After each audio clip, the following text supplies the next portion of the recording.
Nous sommes à Bunagana, une localité de la République démocratique du Congo, important poste frontalier avec l'Ouganda. C'est ici que convergent les habitants qui fuient les affrontements. Nous avions quitté notre village pour celui de Tchengero à cause de la guerre. Mais là aussi il y a des affrontements, alors nous allons nous réfugier en Ouganda. Depuis 2 semaines, l'armée congolaise et les rebelles au gouvernement de Kinshasa se battent dans les collines, surplombant cette localité de plus de 21 000 habitants.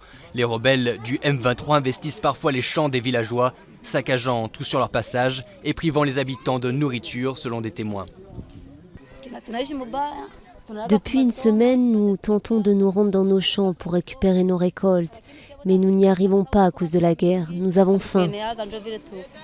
Et les habitants ont peur d'aller dans ces champs. Certains ont signalé des cas de viol et de mutilation par des hommes armés, comme en témoigne cet homme qui porte des traces de coups de machette dans le bas du dos.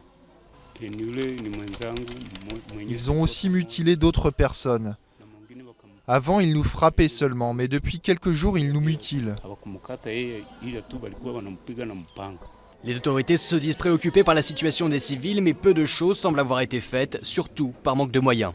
Nous pensons que nous devons protection aux populations et le mieux que nous pouvons faire, c'est d'avoir le plus de protection possible, et par les FARDC et par leurs partenaires de la force MONUSCO. Épaulée par l'armée régulière, la MONUSCO pourrait assurer la sécurité. Elle a justement pour mission de protéger les civils et de soigner les blessés.